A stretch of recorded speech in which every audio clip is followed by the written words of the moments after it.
Masalah pertahanan, keamanan, hubungan internasional, dan geopolitik, saudara, menjadi tema debat ketiga untuk calon presiden. Apakah para capres ini sudah paham terkait dengan isu ini dan juga bisa menjawab tantangan yang akan dihadapi Indonesia terkait dengan isu yang menjadi tema debat ini? Kita perbincangkan hal ini, saudara, bersama dengan analis pertahanan dari Semar Sentinel Pertahanan, Fauzan Malufti. Terima kasih, Mas Fauzan, sudah bersama Nilu. Sehat selalu. Terima kasih banyak, Mbak. Mas Fauzan, sudah melihat debat tadi malam, sudah melihat bagaimana pertarungan tiga capres ini, mengingat bahwa isu ini adalah isu yang sebenarnya tidak jadi concern masyarakat, ya, tidak jadi perhatian. Ini kayak elit gitulah isunya. Ya. Tapi Anda membaca, melihat mereka sudah cukup mampu membumikan isu pertahanan ini. Sebenarnya kalau dari yang saya amati itu bisa dibilang kalau menurut saya dari awal debat sampai setengah gitu, mungkin sampai sesi 2 itu cukup agak normatif, ya, terlalu banyak jargon-jargon atau target-target yang memang sudah disebutkan juga di dalam visi misi, tapi sayangnya entah karena keterbatasan waktu atau out of topic atau mungkin mereka ada fokus lain, jadi detail-detailnya itu kurang. Oke, capaiannya ingin Indonesia kuat, bla bla bla bla, tapi bagaimana pencapaiannya, bagaimana teknisnya, bagaimana timelinenya gitu. Tapi memang yang salah satu yang bisa diambil kesimpulan bahwa memang ketiga paslon ini memiliki target yang kurang lebih sama gitu. Mereka ingin Indonesia lebih kuat, TNI lebih kuat, industri pertahanan kita lebih maju, kemudian juga ingin meningkatkan kehadiran TNI di kawasan perbatasan, terutama yang banyak dibahas itu di sekitar Laut Cina Selatan, yang artinya itu di sekitar Natuna, Laut Natuna Utara. Kemudian juga yang menarik ada perhatian khusus juga yang diberikan kepada bagaimana meningkatkan kesejahteraan prajurit, bukan hanya prajuritnya tapi juga keluarga prajuritnya. Oke, dan itu menurut Anda adalah hal-hal yang dibutuhkan saat ini? Iya, dibutuhkan, walaupun misalnya kalau kita membicarakan kesejahteraan prajurit itu sayangnya yang tidak bahkan mungkin tidak, kalau tidak salah tidak sama sekali disebutkan atau dibahas semalam itu. Oke, kita membicarakan gaji dan lain-lain, tapi bagaimana kesejahteraan dalam bentuk lain, contohnya kepastian karir, jenjang karir, karena kan beberapa tahun terakhir kita sering mendengar bagaimana logjam, bagaimana banyak TNI bahkan yang perwira menengah gitu, ya, atau bahkan perwira tinggi itu jobless gitu, mereka punya pangkat tapi nggak punya jabatan, jadi ada surplus perwira gitu. Di situ sayangnya semalam tidak dibahas. Kemudian masalah kesejahteraan ini juga tidak hanya penting untuk prajurit yang sudah ada sekarang, yang memang sudah menjadi TNI gitu, tapi bagaimana juga kesejahteraan ini akan sangat berpengaruh bagaimana 5-10 tahun ke depan itu TNI bisa mendapatkan SDM yang cukup baik secara kuantitas maupun kualitas. Kita lihat bagaimana di negara-negara lain, Jepang, Amerika, Inggris, Australia, Selandia Baru, dan negara-negara lain, itu sudah kesulitan militernya untuk mencari generasi muda yang mau bergabung dengan militer. Jadi kuota rekrutmennya itu tidak pernah terpenuhi, ya salah satunya karena bagi mereka generasi muda di negara itu, salah satu poin kenapa mereka nggak mau bergabung dengan militer ya masalah gaji, kesejahteraan. Apalagi kalau tadi malam kan paslon banyak membicarakan tentang cyber gitu. Kita bisa lihat gitu, bagaimana generasi muda gitu bisa melihat bagaimana orang yang punya latar belakang IT gitu, latar belakang cyber, sejago-jagonya mereka di bidang IT cyber, kalau gabung ke TNI kan gajinya gaji prajurit gitu. Apalagi alutsista itu lebih banyak yang mengawakinya itu Tamtama dan Bintara, bukan perwiranya. Dan gaji Tamtama Bintara kan jauh di bawah apa yang bisa ditawarkan oleh perusahaan swasta. Bahkan mungkin gaji Tamtama Bintara itu di bawah UMR. Sementara kalau fresh graduate gitu yang punya IT-nya kuat, bidang cybernya kuat, kalau kerja di multinational company aja itu udah pasti gajinya di atas UMR, bahkan bisa sampai 2 digit. Tadi malam itu kan juga perdebatan soal alutsistanya diperkuat atau man behind the gun-nya atau manusianya, SDM-nya. Menurut Anda yang mana sih yang paling penting? Dua-duanya harus berjalan berbarengan karena. Dan kalau kita bicara kondisi Indonesia saat ini? Ya, masih dua-duanya karena. Dua-duanya lemah atau dua-duanya? Dua-duanya masih kurang. Bukti nyatanya kan kita minimum essential force saja tidak akan tercapai kan di 2024 kan itu udah nggak bisa dibantah lagi, minimumnya aja belum tercapai, ya berarti belum kuat pertahanan kita. Jadi ya memang harus SDM-nya alutsistanya kuat, karena secanggih-canggihnya SDM, sejago-jagonya pilot di misalnya pilot gitu, pilot pesawat tempur sejago-jagonya mereka dilatih, kalau pesawat beneran yang nggak ada ya akan terbatas juga pengetahuan dan skill mereka untuk diaplikasikan di skenario yang nyata. Apa yang membuat dua-duanya itu kurang menurut Anda? Salah satu yang juga dibahas banyak semalam itu pertama anggaran pertahanan ya. Anggaran pertahanan memang selama ini 0,6-0,8% dari GDP Indonesia. Padahal idealnya itu, dan ini juga sebenarnya sudah dimasukkan di RPJMN gitu.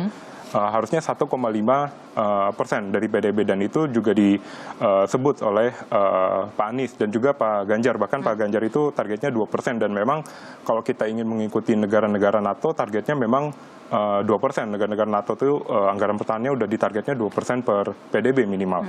Kemudian juga birokrasi pengadaan alutsista. Ini yang juga menarik, dan ini disebut juga kan oleh Pak Ganjar bagaimana dia ingin pengadaan alutsista itu lebih bottom up.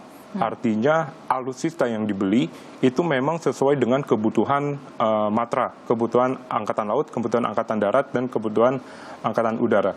Yang menariknya juga sebenarnya ini tahun lalu ketika ada isu revisi Undang-Undang TNI, itu TNI juga Kapuspen yang waktu itu pernah bilang juga bahwa salah satu poin yang ingin dirubah dalam Undang-Undang TNI bagaimana TNI ingin birokrasi pengadaan alutsista itu lebih simpel, lebih slim. Bagaimana mereka bisa, kalau nggak salah itu idenya TNI ingin mengajukan langsung ke Kemenq, jadi nggak lewat Kemhan lagi. Iya. Salah satunya waktu itu dijelaskan alasannya karena selama ini proses pengadaan alutsista, termasuk pemilihan alutsista mana yang ingin dibeli, itu terlalu banyak pengaruh politiknya. Oke, itu bisa tidak dilakukan kalau tadi Anda menyebut bahwa Ganjar tadi malam juga dalam debat itu banyak membicarakan hal itu, target-target itu, hal yang realistis untuk direalisasikan? Iya, menurut saya itu cukup realistis ya, tapi ya sayangnya yang tidak kita dapatkan itu detailnya kayak misalnya Anies dan Ganjar ingin anggaran pertahanan 1,5%, 2%, tapi yang sayangnya kita tidak dapat itu timelinenya seperti apa. Apakah mereka nanti menjabat, misalnya kalau mereka menang 2024, terus tahun anggaran 2025 langsung 1%, langsung 1,5%, langsung 2%, atau bertahap misalnya setiap tahun naiknya 0,2, sehingga nanti kalau udah tahun kelimanya bisa 1,5 ke atas gitu. Jadi itu timelinenya sayangnya kita tidak dapat seperti itu. Tapi bagaimana mengedukasi publik tentang pentingnya besaran anggaran untuk pertahanan? Karena ketika sekarang saja itu publik juga udah, kalau kata kutip, mencak-mencak juga melihat anggaran pertahanan begitu besar gitu. Ya. Ini juga sebenarnya menjadi tantangan juga bagi Kemhan, bagi pemerintah gitu ya, bagi TNI juga bagaimana menjustifikasi kenaikan anggaran pertahanan. Karena ini kan selalu menjadi debat yang panas kan, kenapa anggaran naik padahal kita ada kebutuhan lain, ekonomi, kesejahteraan, dan lain-lain. Salah satu yang harus dilakukan adalah ya transparansi di bidang pertahanan harus diperbaiki. Ini juga yang menjadi poin debat juga kan semalam. Jadi tidak bisa lagi misalnya kita pemerintah gitu ya kurang mempublish dokumen-dokumen strategis, misalnya yang disebut semalam buku putih pertahanan atau strategic defense review atau dokumen-dokumen lain yang tapi ada alasan bahwa itu adalah kerahasiaan negara. Nah iya, memang di bidang pertahanan itu nggak boleh dibuka 100%, tapi kita bisa melihat bagaimana misalnya Amerika Serikat atau Australia gitu. Kita lihat Amerika Serikat itu bahkan punya website khusus Departemen Pertahanannya yang mengumumkan kalau ada kontrak-kontrak major besar gitu, termasuk pesawat tempur, tank, helikopter, dan lain-lain yang sudah efektif. Jadi diumumkan gitu. Jadi tidak menunggu ada kontroversi, tidak menunggu viral dulu, tidak menunggu misalnya ada wartawan yang nanya baru ketika doorstop itu, oh iya kita sudah beli ini. Jadi itu tidak terjadi di sini? Terjadi yaitu lebih banyak hanya bersifat sporadis gitu, atau ketika lagi viral atau ketika lagi doorstop, tapi tidak ada misalnya kalau misalnya kita buka gitu website Departemen Pertahanan Australia itu ada menu khusus terkait proyek-proyek pengadaan pertahanan. Dan kita tidak ada itu? Kita nggak ada website yang khusus yang sedetail itu, setransparan itu. Ada tidak yang kurang Anda lihat dibahas dalam debat itu, atau malah tidak tersentuh sama sekali? Yang penting tapi kurang dibahas itu sebenarnya disebutkan sedikit konflik Laut Cina Selatan dan persaingan geopolitik antara Amerika dan Tiongkok. Tapi yang mungkin harus kita bahas lebih detail dengan secara benar-benar serius adalah apa yang terjadi jika terjadi perang antara China dan Taiwan. Kita perlu tahu di Taiwan itu berdasarkan data terakhir dari Kementerian atau Badan Imigrasinya Taiwan itu ada 270.000 WNI yang tinggal di Taiwan. Yang artinya kalau timbul perang, ya harus dievakuasi. Mungkin dalam sejarah Indonesia kita nggak pernah punya pengalaman atau sejarah harus mengevakuasi 270.000 warga negara kita dari negara lain. Dan itu kan cukup jauh. Itu salah satu poin penting yang kurang dibahas. Kemudian untuk percepatan alutsista juga menurut saya kurang dibahas ya. Karena beberapa tahun terakhir, terutama sejak invasi Rusia ke Ukraina, itu antrian produksi alutsista dunia itu meningkat. Jadi bahkan untuk beberapa jenis alutsista ada kelangkaan. Misalnya artileri, amunisi artileri, kemudian juga pesawat tempur. Misalnya pesawat tempur Rafale gitu yang ingin kita beli. Itu antrian produksinya dari 2021 sampai 2022 itu backlognya atau antrian produksinya hampir 2 kali lipat. Jadi dampaknya apa? Kalau kita modernisasi kecepatannya gini-gini aja, kedepannya TNI akan makin lama dapat alutsista karena negara lain udah antri duluan beli dan juga ujung-ujungnya bisa lebih mahal juga. Soal isu yang dibahas juga adalah cyber security ya. Ya. Gimana sih kondisi kita sekarang? Cyber security masih kurang ya, karena memang satuan Satsiber TNI aja itu baru dibentuk beberapa tahun terakhir. Yang menarik memang misalnya visi misi Pak Ganjar untuk membentuk angkatan cyber, angkatan keempat. Itu menarik karena Singapura juga melakukan itu. Ya, tapi sayangnya detailnya itu kurang. Kapan mau dibentuknya? Apakah langsung nanti 2025 kalau menang gitu, atau 2026? Kemudian nanti relasinya bagaimana dengan AD/AL/AU? Apakah nanti kemungkinan ada gesekan persaingan perwira? Kemudian nanti juga itu angkatan baru perwiranya prajuritnya dari mana? Kan nggak mungkin rekrut dari awal, dari nol gitu. Itu juga yang harus sebenarnya dibahas juga. Kemudian kemampuan kemarin juga semalam sebenarnya agak awal-awal itu agak terlalu mencampurkan atau terlalu tercampur gitu antara cyber security dan cyber defense gitu, kayak pinjol, kayak itu memang keresahan masyarakat. Tapi kan kalau tidak salah tadi malam itu sebenarnya konteksnya lebih ke cyber defense, ke pertahanan. Kalau cyber security itu kan lebih ke ranahnya BSSN, Polri. Sementara kalau cyber defense itu baru yang lebih ke Kemhan, lebih ke TNI. Yang juga tadi malam jadi perdebatan panas adalah MIF ya. Ini jadi perdebatan panas. Kita lihat dulu perdebatannya ya Mas ya. Ini Bapak tidak menjawab sama sekali pertanyaan saya, Pak. Saya pengen data yang Bapak katakan salah, data pertahanan Anda ini, Anda pertahanan saya, silahkan Anda bantah di sini. Bapak tidak mampu membantah dan Bapak menjelaskan pesawat bekas. Saya tidak pernah berbicara pesawat bekas dalam pertanyaan saya. Minimal saya bertanya, tadi kalau Bapak mendengarkan terakhir, capaian MIF kita hanya 65-49% dari target 79%, dan ini mengkhawatirkan karena akhir tahun ini sudah harus selesai. Bapak juga tidak menjawab.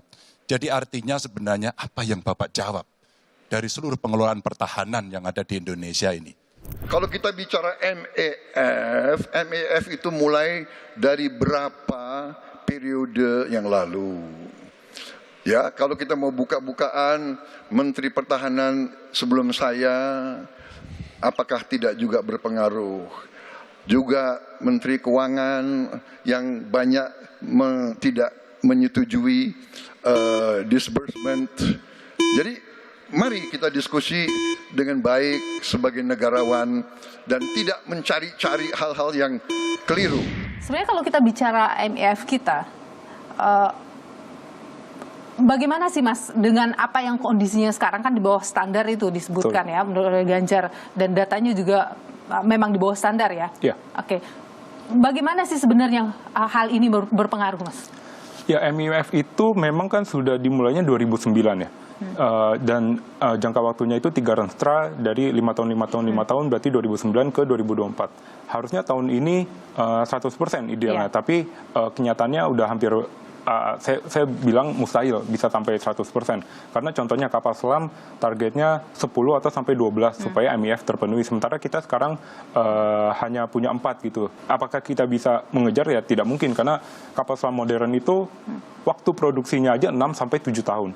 Jadi memang minimum essential force atau nanti mungkin ada program lanjutannya optimum force atau full force gitu dan lain-lain, terserah istilahnya seperti apa, itu memang tidak bisa dikerjakan 1 atau bahkan 2 periode pemerintahan saja, itu tidak cukup.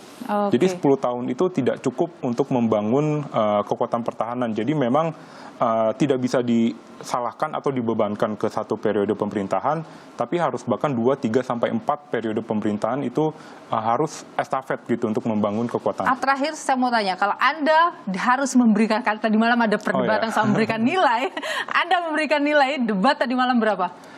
Kalau debatnya sendiri, saya debat secara keseluruhan ya, saya beri nilai 7. Karena 7?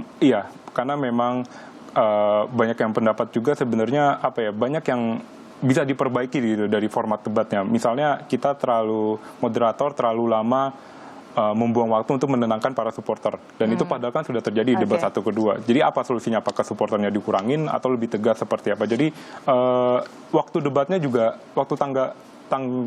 jawaban pertanyaannya itu masih sangat kurang, sehingga banyak jawaban-jawaban yang sebenarnya bagus atau respon-respon yang sebenarnya juga bagus, tapi nggak ada kesempatan untuk paslon untuk lebih, dalam tanda kutip, lebih saling menggali atau lebih saling serang gitu. Tapi kalau kita bicara soal saling menggali, saling menyerang, saling membuka di debat, skornya berapa?